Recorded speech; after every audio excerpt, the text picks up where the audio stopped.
What's up? It's Mike Mal, and you are listening to the Athletor Podcast, where we dive into the processes, mindsets, strategies of some of the most successful athletes and coaches from all walks of life. Athletor Podcast, it's Mike Mal. We're coming at you with Sean Gray, Stanford Associate Head Coach. The dude's a killer, okay? And I don't just mean like a killer on the mat. He is an absolute hustler in terms of coaching. He talks about moving from the East Coast to the West Coast. He talks about the transition that he had to make with him and his family. He talks about starting a youth league in the Bay Area and what that's like. But one of the things that was really impressive to me was the insight that he shared on fundraising and how they are going to endow Stanford Wrestling completely. Athletor Podcast coming up next. Don't miss it. Athletor Podcast. Sean Gray. Holy cow. We got him. The man, the myth, the legend. Sean Gray, Stanford Wrestling. Thank you so much for coming on, brother. I appreciate it.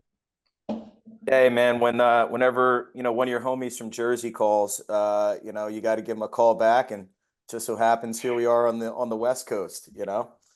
And here we are on the West Coast, as you do, California dreaming.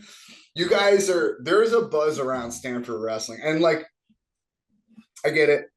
You guys had a really good thing going on in Princeton. I get it, but it took a while. It was a slow kind of rolling boil to get to the point of the Patrick Glories and the the Mondays and the Closets. It was a slow boil to get to that point.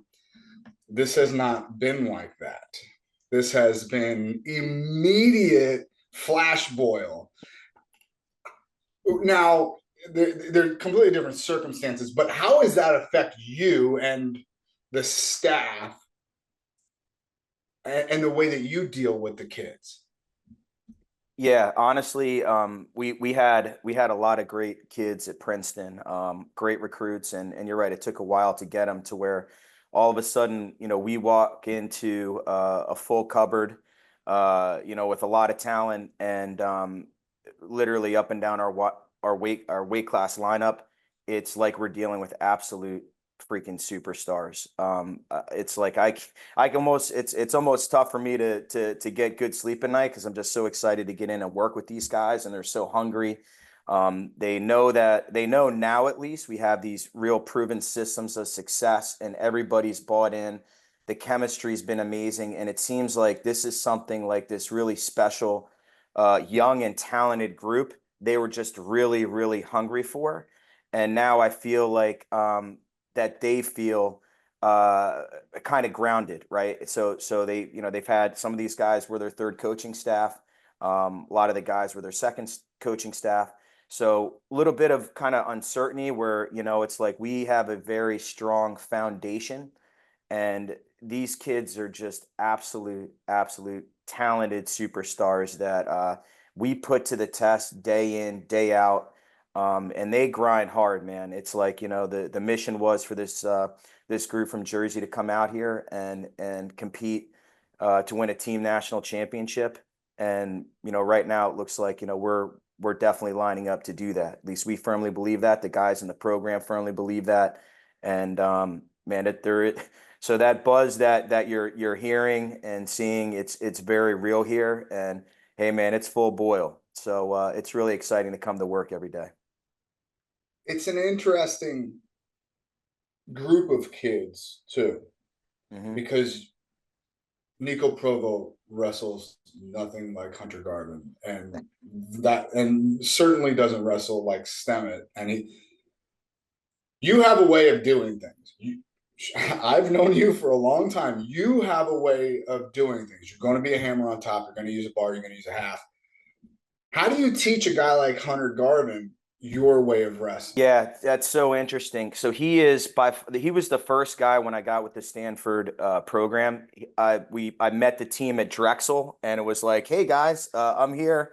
I'm your new coach, getting ready to head back to California. Oh, by the way, there's my family. They'll be out there to meet us a little bit later. And, I was kind of in the room, hand was up, and I was like, hey, did anybody need a partner? And Hunter was the first one to be like, yeah, coach, come on over. And I think that's really where it kind of started, with some really just awesome chemistry. And after the first week of really wrestling and rolling with him, I was like, this guy is an absolute freaking He's superstar. a stud. He's a stud. Unreal. You know, He might be one of my favorite, and I've talked to Joel about this. He might be one of my favorites coming into this NCAA season. yeah, yeah, as he should be. You know, the first time that we actually like went hard, I was like, this guy's. It was almost like, and I haven't wrestled him, but I imagine it was like wrestling David Taylor. It's just like this swarm of stuff. He's high, he's low, he's attacking you hard. You know, he's while you're shooting, he's already like reacting and he's counter like scoring. And so he was just so super dynamic that it would almost kind of be a shame for me to put my way of wrestling with him. You know, Sure, it's sure. but a lot of it was trying to figure things out, right? With him and get to a good kind of system where he knows where to go. And he is in these positions where he is he can do some let's just say some wild things that nobody else can really do with his explosion and his Sure. power, but in a contained manner. So a lot of it was, Coach Ayers likes to say he's like the Tasmanian devil. He's like, boom, and there's so much. Yeah. So it's kind of like containing the chaos, controlling the chaos, and putting it in a very kind of methodical way to where he's focusing on his go-tos, and then those little breaks in the action, boom, he can explode and can attack. Mm. So it was kind of finding that right chemistry, and then I can add the little things in that are really the need to knows. You know, you don't have to get too wild with the hand fight. It's knowing when Mm. to turn it on and to turn it off sometimes, and to kind of hit those spurts. And then even from like mat wrestling, just the systems that we have on bottom, simple things like building a base, where your hands are, things that these guys weren't like really thinking about when they were here. They're adapting to the systems. And the coolest thing about it, Mike, it's like we'll show them a system. Our goal, at least my goal, is to have them make it their own. So it's like I sit down with Hunter Garvin, like on top, right? And it's like, okay, where do you like to He's more of go? a cradle guy, yeah? Oh man, we got some other stuff coming up. We got some other stuff. He can create. Just don't even think about sitting out or getting your head to your knee because that's coming. Yeah. He could cradle you from the feet, I feel like. But Yeah. it's positions where it's like, hey man, where do you like to go? Off a claw and some other things that I've been able to dive in with a good top system for him that he is absolutely making his own, and he's so scary. So it's really controlling the hand fight. Things that I like to do, it's kind of like always meeting the pressure, changing the pressure in the hand fight, constantly advancing head and hand position. And that's where Hunter had to get to, honestly. He had to be in a good stance. He had to get to good hand fight. He had to keep moving forward. And then the good wrestling is going to happen. He's going to be able to attack better. He's going to be able to react better. And then those systems, like we talked about on bottom, but adding to what he likes on top to making a great system his own. And he's a guy, he's so much fun to work with. Like all of our guys, they all wrestle so differently. That's kind of been the approach for a lot of them. Were you scared at all to pull back? Because I talked to Ayers about it a little bit. Mm-hmm. He's a little bit all over the road last year. He was a Yeah. little bit all over the road. Were Yeah. you scared at all? Were you tentative at all to like tell a thoroughbred to pull back on the reins? It's not so much pull back, it's how you direct it. So, you have to like I like to think about there's certain kind of things that you can go to in your match, or like even when you're making contact, that will direct your whole wrestling. Like he knows, you need to lead with your head and hands, right? And you need to hold center. You need to constantly advance. It doesn't have to be 3, 4, 5 like wild shots to where it's like he's totally like expending himself, and then he has to get back to the center and recollect. So that was the real neat thing. It's not like holding him back. It's how do we direct those things? And he was extremely, extremely coachable in those positions. If you watch his early matches it was like Mm. sprint, sprint, sprint, sprint, sprint, sprint. And then he's tired and he's like, whew, breathing really hard, to where now it's like, I like to use this phrase, it's relaxed and relentless. But he has those go-to Mm. things in his head that he knows where he needs to go with his post. He needs to go with his collar. And, how he's going to hold center and move his feet, and then the wrestling happens for him. So those are the things, like, it's not really telling the thoroughbred to pull the reins back. It's how do we channel and direct it to make you the absolute best machine that we possibly can. I like that. All right, we got to switch gears. I want to talk about you. Joel, do you have something before we go? I'm sorry. You gonna make the relaxed and relentless shirts? Yes. We could go relaxed and relentless, and then on the back we'll have pinners or winners, because we always have to have something with pinners on there. Yeah. Okay. I do want to talk about you though, man. Sure. And it was not, it was kind of an abrupt transition for you, and I'm probably putting it ever so mildly. Moving from the East Coast to the West Coast. Tell me a little bit about the transition between you and your family going from Princeton, New Jersey to Palo Alto, California. Yeah, well, I think it kind of happened with the whole transition, right? It's like the hire for Ayers was so late. And then he got out here, and he's really just trying to figure things out. It's that's exactly the way he put it too. He was like, I didn't know what was going on. He's like, I didn't know where the Bursar's office was. I don't know he's like, I knew nothing. I knew nothing. And it was so candid of him. Like, it was like, because you look at a guy that takes the Stanford job as like, he's got his shit together. And Chris Ayers has his shit together. He's not the type but he was so candid and so honest. And you're like, I don't know which way is up right now. I got nothing for you yet. It was cool. It was really cool. So I'm sorry. Go ahead. He did get no. It's exactly that. So I think it was, a lot of it was figuring things out, like just where to go to on a daily basis. It's like, and there's with Stanford, it's there's a lot of people that kind of come in and come out, and it's like, okay, well, who do we go to for what? Whether it's sports info or development or what. So there's just so many pieces to figure out. Then he's got to build out his staff. Who does he want to bring in? What does that look like? How to get him out? So really, I went out there when this was kind of cool. So, I went out, he had called me, and I'd actually seen him at Super 32, and I had talked to him a little bit before that. And I was like, hey, how's it going? And he goes, it's unbelievable. He goes, you have to come out here and see this thing. And right then and there, it's like, Chris Ayers has been as close to me as my own brother. And so when he says that, it's like, okay, we got to definitely take a look at this.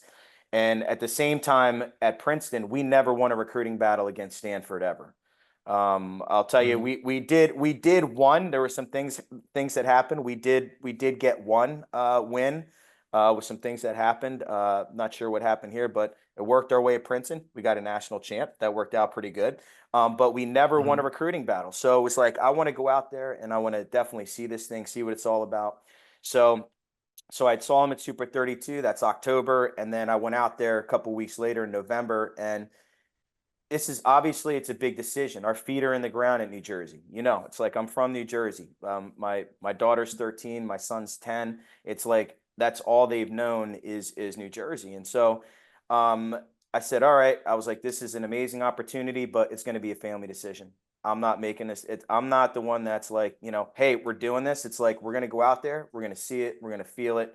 We're going to live it for, a couple days, and we're going to make a strong decision. And so November went out there, and man, it was, as soon as I got on campus and walked around and saw everything, I was like, oh yeah, this makes sense. That's why we never won a recruiting battle. I was like, hey, this is awesome. I was like, no problem. This is easy. So like my kids all the time, all the time. Yep. Mm-hmm. Yep. It is. It's funny too, because it's November, and it's kind of colder on the East Coast, and we get out there. The hotel we're staying at, outdoor pool. It looks like a Beverly Hills pool, and the kids got their bathing suits. They're hopping in there. We're driving around looking at different areas, and they're like, Dad, everybody has a pool out here. And I'm like, yeah, buddy, you could swim year round out here. And they're like, well, really, Dad? And they're like, well, that sounds pretty cool. I think I like California, so it was pretty cool, and my daughter thought like she was coming out here to hang out with like TikTokers and celebrities the whole time, because that's what 13-year-old girls think about, so we saw it. We had a great visit. It was pretty much a no-brainer, but I'll tell you the real the real thing that it was just, this is going to happen. That Vegas tournament was when I first saw the Ayers effect, happen. And I see Provo tear it up. I see Lorenzo Norman. I was like, thinking to myself, I was like, I already know I want to do this, but man, there is no way I'm letting Coach Ayers have all this fun and do all this winning out there, without me there. So really it was right after Vegas. And I'm in season, he's in season, right? It's a really weird time. And so really it was about, I didn't know if I was going to finish out the year at Princeton or what was going to happen. And I said, Right. hey, well, when do you need me? He goes, and I asked him, I was like, do you need, after the season, what's going on? He goes, oh no, I need you right now. And I was like, okay.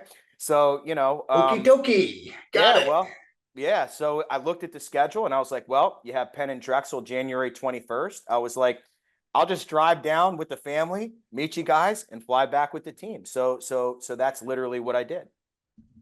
It was pretty cool. Incredible. Yeah. Hey, so let me ask you this, and this is, yeah, Joel and I kid about this, right? It's funny. Joel goes through our analytics for the podcast, and I'm like, let me guess, white males, 35 to 45. He's like, yeah, how'd you know? I'm like, because everybody looks like me, dude. Like all of them. It's like, but that decision that you made is not made without your wife's blessing. Yeah. What was it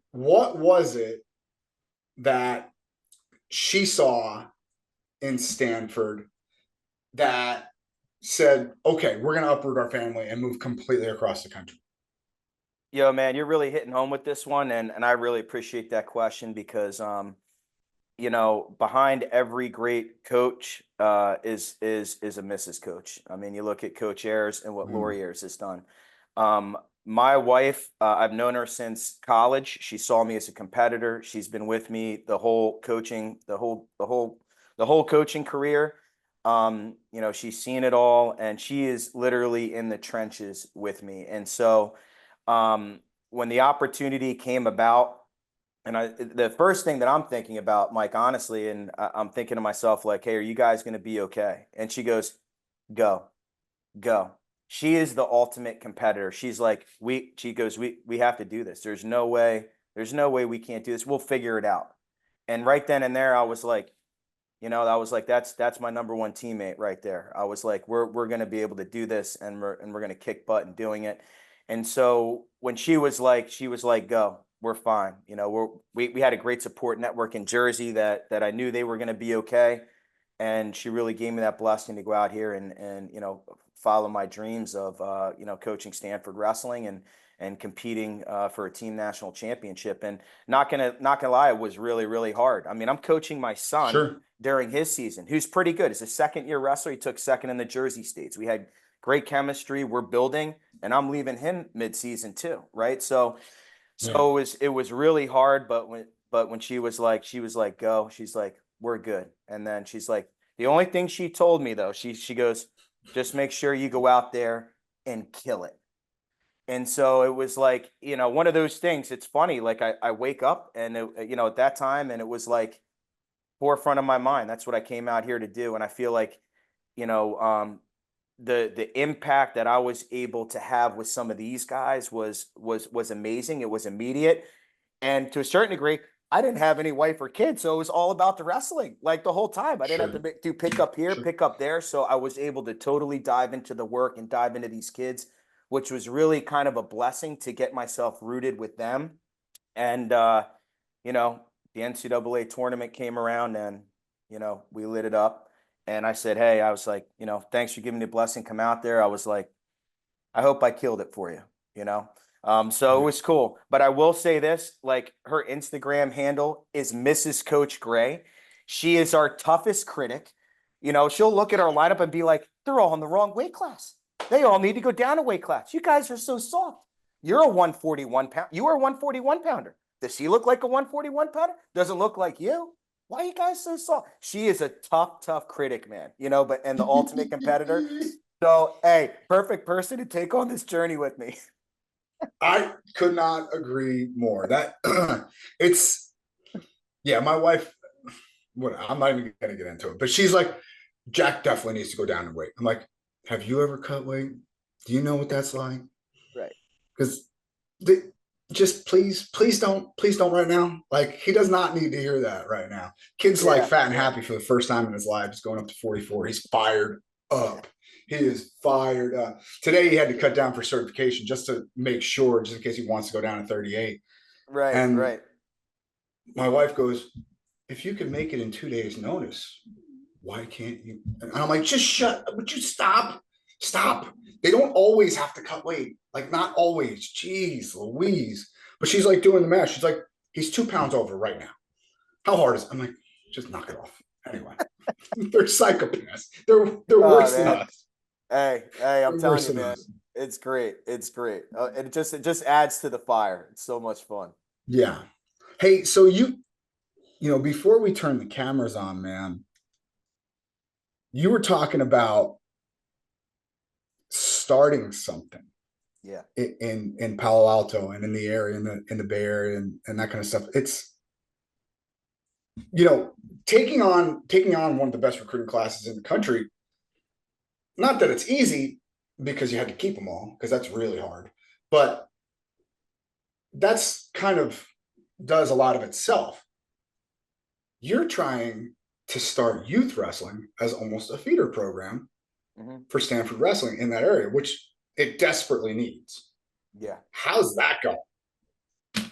Unbelievable. So, as you know, and we grew up together wrestling with each other, it's like top to bottom, the state of New Jersey is so concentrated with high level wrestling. So when we were growing up, there's a few clubs around the state, right? Sure. And then it starts to build, and then you have like the lineage of Ernie and Buxton, building out their own clubs. So now you throw a stone and you hit like 20 or 30 different wrestling clubs, right, in the state of New Jersey. Yo, see that right there? There you go. There you go. I would have been more Edge impressed if school you had wrestling. your Eclipse, the Eclipse shirt. I still got the Eclipse Club original I have the jacket. pink one. I have the pink one. Nice. Yeah, that's a good one. So yeah, coming out here and I think it's a two-part answer. So just with my son early, right? He showed like some early season or early wrestling year, in his early years, like some success, right? So he's like continuing to get better. And so selfishly, I want youth wrestling to be great out here so he can continue to follow the trend. So I have a little selfish investment there. At the same time, I'm looking around. Atticus is wrestling too. Like, he's in high school now, Yeah, but still, like, like he can wrestle too, right? So it's like, yeah. there's a need for this in the area. It's not just the coaching staff. There's a need for this in the area for sure. Yeah, 100%. So what I found when I came out here was, we have the Cardinal Wrestling Club here at Stanford. That's kind of like the OG. It's been around forever, back since, when Schultz was here, before Schultz. It's been here forever. So it was a great base to kind of come into. And then as I'm out here the first couple of weeks and I'm trying to get out in the community and meet people and talk to people, I find out like there's wrestling clubs everywhere, but there's no league. And I'm like, wait a second. I'm like, you have all these clubs and there's no league. And they're like, well, yeah. And what's interesting, it's like they've never had anybody to come in and just be like, this is what we're doing. This is how we're going to do it. And literally, Mike and Joel, like I take this on as like, and I've been telling these club coaches who've been amazing, we're going to build the Bay. So this is a part of the Bay build. So starting the first ever Bay Area Youth Wrestling League, we have around 12 teams that are committed to it, club teams. So just like on the East Coast, it's like a matchmaking league. So it'll absolutely mirror what's on the East Coast. It'll run from January 19th to February 23rd, right up until the state tournament here. And so it's about 6-7 weeks. We'll be able to host 4 of those kind of site for matchmaking days here. We have some other great partners, clubs in the community that are going to be able to host the other weekends. And the idea is this, Mike and Joel, this is probably the coolest thing. Like I get goosebumps thinking about this. We want kids that are going to grow up in the Bay. They're going to find a local wrestling club. They're going to wrestle in that wrestling club. That's going to be a part of the Bay Area Youth Wrestling League. They're going to grow up wrestling in that league, go to a local high school, get good enough to qualify for the RTC. Now they're training at Stanford in the RTC, going to keep their grades, going to keep their grades up. Then they're going to come to Stanford. They're going to win national, world, and Olympic titles. And it all started with the Bay, and they were Bay built. And so if that message doesn't resonate with the community out here, I don't know what does, but everybody's been rallying behind it. We're extremely organized. Lori Ayers has been a tremendous partner with me, making sure like we're staying organized and continuing to move forward. Because it's wrestling. She can organize. Oh man, Yeah. it's amazing. She can It's organize. amazing. And she's out there in the community plugging away. So it's been just a great tag team effort. It's been a lot of fun. We have a ton of momentum out here as well.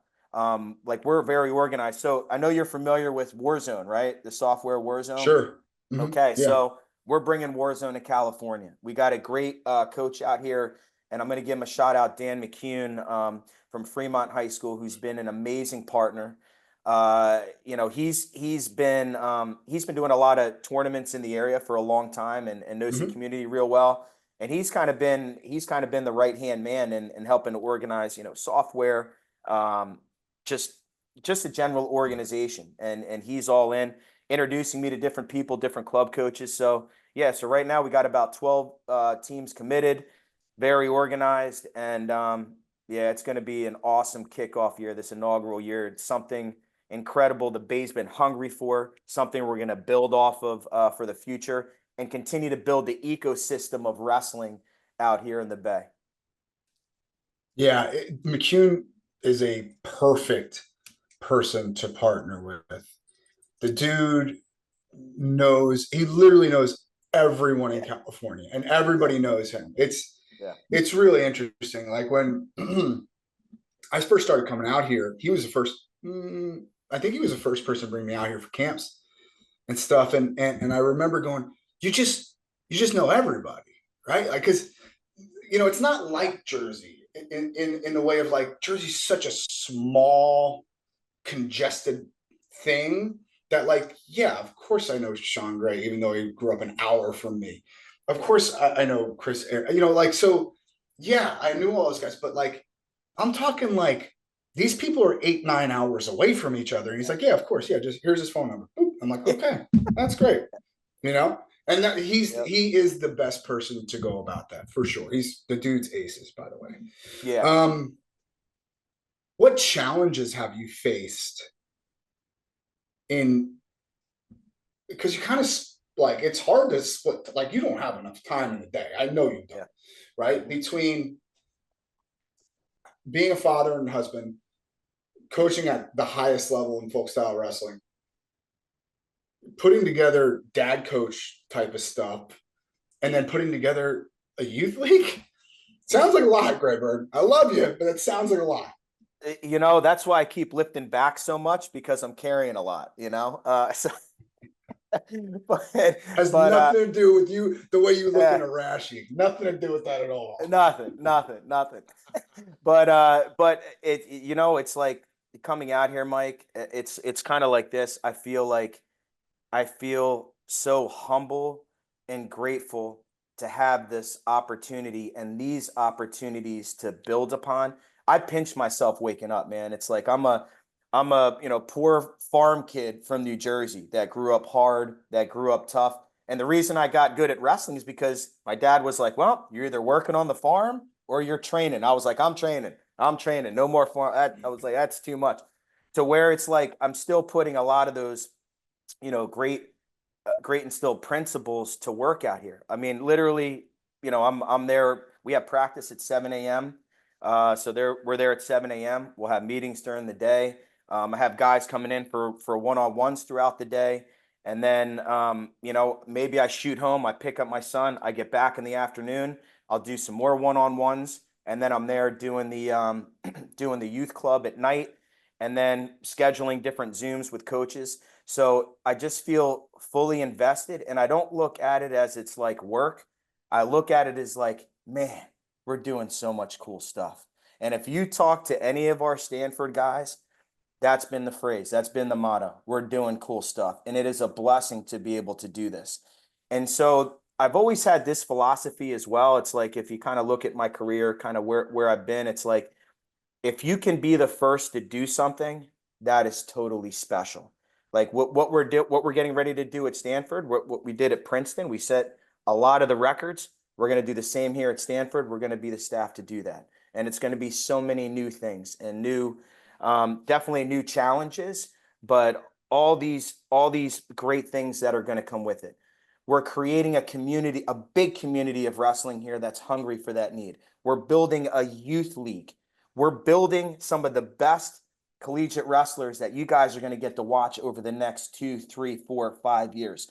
So it's amazing how much, even in like my age now, and I've been doing this a long time, how just like energized I am. I'm drinking a lot of coffee out here. Phil's is my best friend.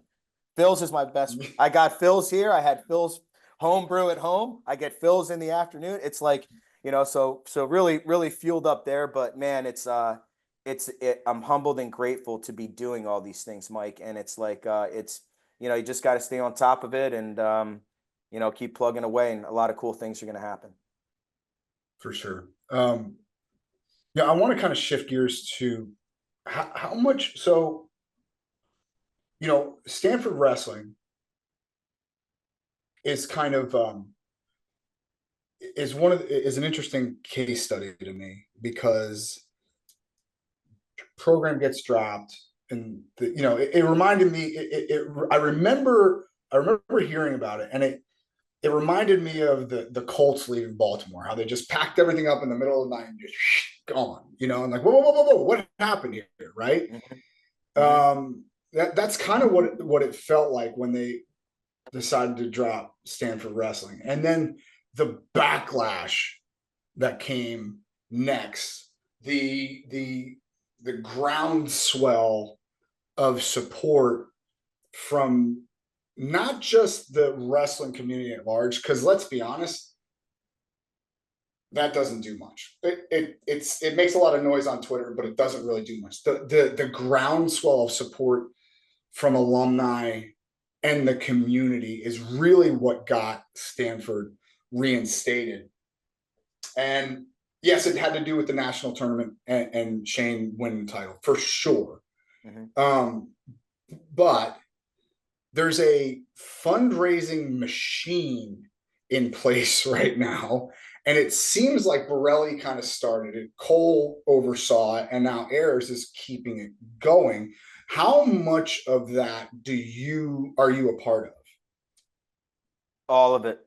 It's like we're all a part of it. We're all pushing every day, and that's part of that community build too, Mike. It's like, it took a lot of great efforts, from the wrestling world, like you said, and the surrounding communities. So, it's continuing to build upon that network and really kind of stretch the limit. So where we're at now, it's like, and I think this is the philosophy we're trying to instill. It's like, one, I think have, some people have learned over the years, like, don't mess with wrestling. It's like they rally. We're very organized. There is tremendous support from all aspects, like you just said. So, I think there's like some lessons learned. It's like, well, maybe not a good idea to kind of mess with wrestling over, we've seen it over the years with different programs. It's like, unfortunately, sometimes it takes to get like that ultimate hatchet that's coming in to organize. Mm-hmm. So I think for us, being from where we came from at Princeton, we have this wealth of knowledge of fundraising and how to build an organization. So how I kind of look at it too, Mike, it's like this, right? At Princeton, we took a startup, a very struggling, barely with the heartbeat startup, and turned it into a very high level, successful, functioning company that's going to be able to sustain over time, which required bringing in a lot of funding. To where we walk in out here to this situation, it's like walking into like a Fortune 500 company, but there's still a lot of funding that, it's like that needs to be in place to set that foundation for, let's just call it the preservation of the program, but what's Mm-hmm. next after that, and where are we going? Mm-hmm. How are we going to win a national championship? So I think the dark ages of Stanford, it's like it kind of came and went quick because we're so Mhm. organized, because we're in Silicon Valley, because we have Yeah. high-powered Stanford wrestling alums that are successful and want to see us win, plus, the friends and community around. So it's like we're past that. Now we're advancing to like, okay, how do we keep this thing moving forward? And we are immobilized. We're I mean, I can tell you, like, we've been on Zooms with alumni for like, the last like 2 weeks. It's like, right before I'm going to run club practice, we're meeting with alums and getting them reinvigorated about the program from like 60s, 70s, whatever, to really dig up the base and get everybody invested. So where we found so much success at our old place, people felt invested. They felt bought in. They felt a part of the program. That's the next thing that we're building out here. And that's the framework that needs to be in place to keep us going to where we want to go. If you had two things to tell, I'm gonna ask you two different parts of a question. Mm-hmm. If you had one or two things that you had to impart upon a brand new head wrestling coach that's looking to do fundraising, okay? Donnie Vincent up at Buffalo, okay? Give it a name, whoever it is, a brand new head coach. What would you tell them to do? And now, what would you tell Scotty Sentis to do when he's fighting to save his program at Campbell in terms of fundraising? Strength in numbers. Strength in numbers. And what I mean by that too, it's like, it's don't look for the one home run hitter.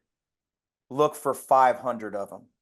And so that's when it really starts to build out. And that starts with your alumni base. Anybody that stepped foot on the mat, whether it was a walk-on, whether it's somebody that wrestled for a semester and quit, they still had like a certain experience and something that brought them to that program.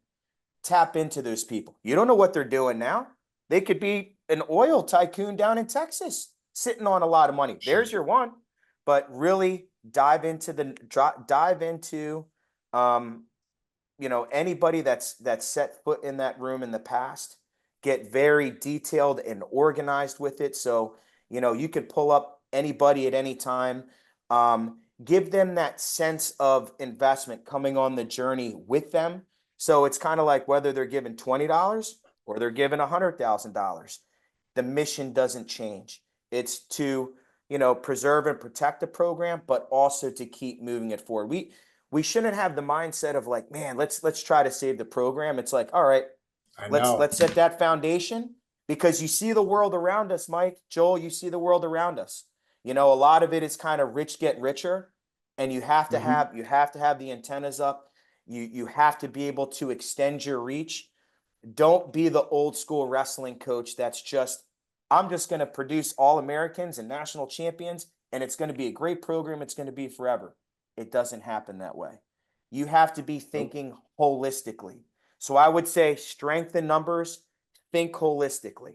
If there's any little holes that you see in the ship, plug them, right? Plug them. And then think about, well, how can I build a bigger ship? Well, hold on. Let me pause you there. I'm sorry. Sure. In the terms that you're talking, Yep. what do those holes in the ship, what do they generally look like? What does that mean in terms of, keeping the success of the program or keeping the existence of the program going? What do those holes look like? Okay. So it's funny because I feel like we've been plugging so many different holes and patching and building new ships. So it's kind of a loaded question, but it's kind of one of those things. Do you have a wrestling club? Do you have a youth wrestling club? Who are the people that are coming in from the youth and from the area to come in there? That's a huge hole. Are you telling me you don't want to start like a youth club and bring wrestlers in and bring parents in and bring community in? They're going to bring money and funding into the program, but they're also just going to be general support. Those are the people that are coming to your matches. That is a major hole if you don't have that. The other thing too, it's like everybody's talking RTC, that. Well, it's kind of like the standard. But what does your RTC look like? Did you just fill out the little bit of paperwork and say, hey, we're an RTC? Well, what does your RTC do? What is it doing? Are you inviting some of the best high school kids in that 250-mile radius into your room to wrestle in there, to get them on campus, to get to know them, they get to know you and train and build that network out? Okay, well, you have like some guys that are, wrestling freestyle and Greco. Where's the funding? If the school doesn't have the funding, how are they getting to the freestyle tournaments? So it's one of these things. It's like, you just can't take a kid, try to recruit him, bring him in and just train him. You have to be thinking about these things all the time. You have to be thinking about, yes, the administration. You have to be thinking about the alumni network. You have to be thinking about engaging the community and pulling people in. So these are like some of the holes that if you're not thinking about these things as a coach, you're gonna drown in this landscape. And then again, Mike, I'll just go back to this. It's like the big hole that you need to get over. It's like, not preserve the program. It's like, how do you keep it growing? What's the next step? How can we compete with the big dogs? What gives us that little edge? If you're not thinking about those things, those are all the holes that you really have to plug and figure out. All right. So you said it, and I think the best coaches in the country are seeing around corners in the NCAA landscape right now. I was fortunate enough to go back east. What was it, 2 weeks ago, Joel? And I sat down with Pat Santoro for 90 minutes, and I just picked his brain. He's the best. Okay, he's the best. He's the best. And there's not one person in the NCAA that doesn't say that. Okay. Yep. And you know what he's thinking now in terms of fundraising? How do I fully endow this program so it's never dropped ever? Yeah. Never dropped ever. So when I leave, when I decide, because he and I made plans to go coach for Italy soon, but that's a story for another time. But no, nice. When I leave Lehigh University, how do I ensure that there's never going to be a reason to get dropped, even in the Lehigh Valley? And we know how important wrestling is, and it's a hotbed, and it's important to the community. So what? There's still going to be a reason for one administrator 25 years from now to say, nah, get rid of them. That can't happen. And so how would you tell those guys, like, aside from just building a community, how would you tell those guys, the Donnie Vincents of the world, the Scotty Sentesses of the world, to think bigger now? Because if you don't think bigger now, you run the risk of having scholarships get chopped from 9 to 4. You run the risk of scholarship athletes not being able to compete on your team, which is bananas to me. Mm-hmm. How do you tell these guys? How would you impart to these younger coaches, like, hey, you got to be thinking big, and you got to be thinking big ASAP? Yeah. So, just because the landscape is changing so quickly, you really have to try to stay out on the forefront of what's happening as well, so you have a direction of where to go. So, that's a great goal here. That's where we want to go to. We want to fully endow the program. We feel like we're well on our way there, and it's going to be pretty close. We're going to in a short period of time here. So I think a lot of it is kind of checks and balances too, like what's most important with the funding that's coming in as well, right? So when you endow something, it's almost impossible to take it away. So you have to be thinking about endowments right away, while also, building that pot of, your wrestling clubs, the RTC, things like that. So the athletes first and foremost are still getting those opportunities. And then you got to hustle to find that extra funding on the other side to chip away at those endowments. They can start with, a head coaching position, an assistant coaching position. Then you're into the scholarships, and you're chipping away at the scholarships, because once something is endowed, almost impossible to take it away.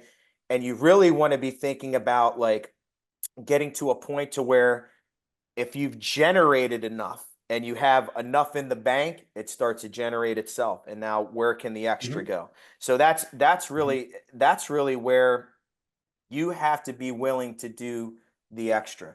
You have to be willing to go, like, 7 in the morning, 9 at night. You have to be willing to travel and see alumni, call alumni, meet with people in the community, pull professors in. Like, we've been pulling in people from all over campus here, getting people to see who they know.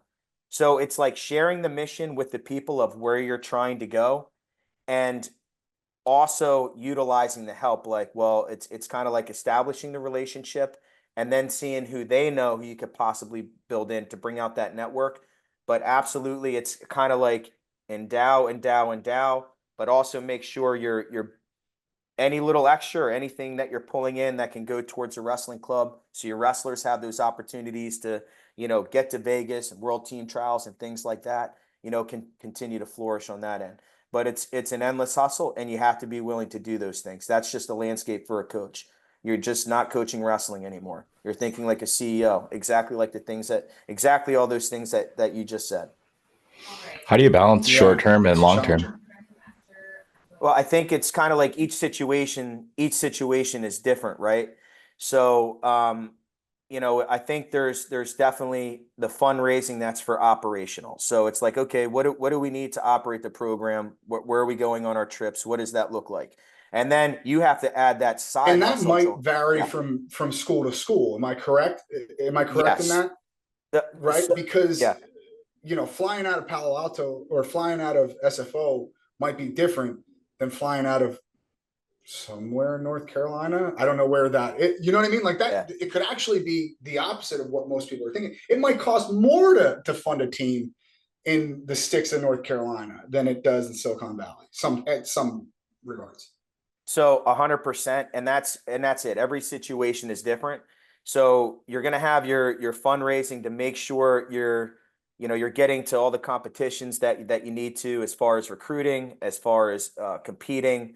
Then your non-traditional seasons, as they're called, freestyle and Greco, you have to have that pot solidified first, because there's still going to be daily business.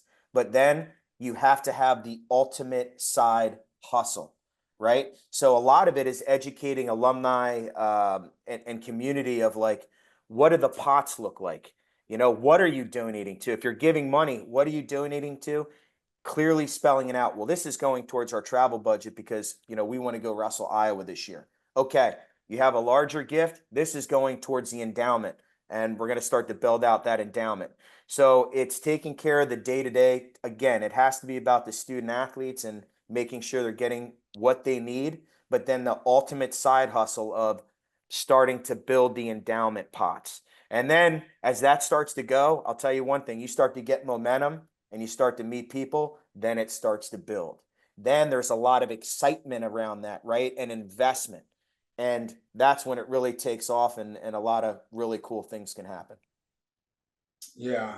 Joel, we're butting up on time here. Do you have anything else before we get to our quick questions, brother? Okay. Graybird, don't think about these. Just fire from the hip. What's the greatest wrestling shoe of all time? Go. Man, the old school Adidas. I'm talking like the yellow with like the blue stripes on it. Mm-hmm. The greatest shoe of all time. There it is. Yep. 100%. Love it. Love it. The freestyles. And when we were growing up, Damian Hahn's parents always had those in stock. Those sons of guns. Could never get a hold of those. Yeah, those are really good. Okay. You only get 4. Got to be American. Who is on your Mount Rushmore of wrestling? Oh, my Mount Rushmore of wrestling. Oh, man. Well, that's going to take a really long road. But I would have to say just guys that inspired me growing up. I'd have to say definitely Dave Schultz. He was one of my coaches growing up, Team Foxcatcher. I'm going to go ahead and say, you got to say Gable. Everybody says Gable, but also Gable was a great lineage for my for the coaching tree that I had. So Sure. Got to go with Gable. I wanted to be one of those guys growing up, and now I'm, an opposing coach, but I'm going to go with the Brands brothers right there. So they're going to kind of be, one right there. And then, For the last one, man, that's really, really tough. I'm gonna go ahead and say this guy inspired me a lot growing up too. Indiana State alum, but Bruce Baumgartner, man, it was like watching him come up, being a big guy. I'd say those are kind of the USA Wrestling kind of goats for me. I agree. I love it. Plus, he's from Jersey, and you can't go Yes, wrong he there. is. Nope. My dad helped recruit him to Indiana State back in the day. Believe it or not. I'm sure the Brands brothers. Yeah. I'm sure the Brands brothers are going to be super stoked about being lumped together as a single entity. Yeah, maybe we'll just put Kathy up there, or just put Mrs. Brands. Like she's the goat. All right, last question. You get a magic wand. You get to change one thing about the sport of wrestling. What would it be? You just start on top. Both guys, but that's it. Top wrestling. Start on top. Come on, man. That's it. You go out there. That's it, man. Start on top. It's easy. Done. We both can't start on top. That's a bunch of crap. All right. I don't know. Sean Gray gets to start on top. There you go. I do not want that. I don't want any part of that. You can keep it. All right, brother. Thank you so much for coming on, man. It was a lot of fun talking to you, to catch up and stuff like that. But that was some pretty insightful stuff too, especially in terms of the fundraising, man. Like, it's just something I never really thought about, like getting faculty and staff involved. Yeah, dude.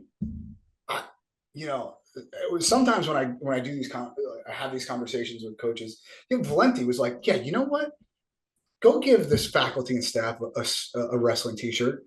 Go give them a wrestling t-shirt. You have no idea how far that goes, and like things like that. And now just hitting them up and just talking to them about like who they know in the network. That's a brilliant, brilliant idea. Thank you so much for coming on the podcast, man. I really appreciate it. Well, appreciate you, Mike and Joel. Thank you so much for the opportunity. And hey, man, excited to see you guys on the road this year. Follow the card, man. We're going to do a lot of cool stuff.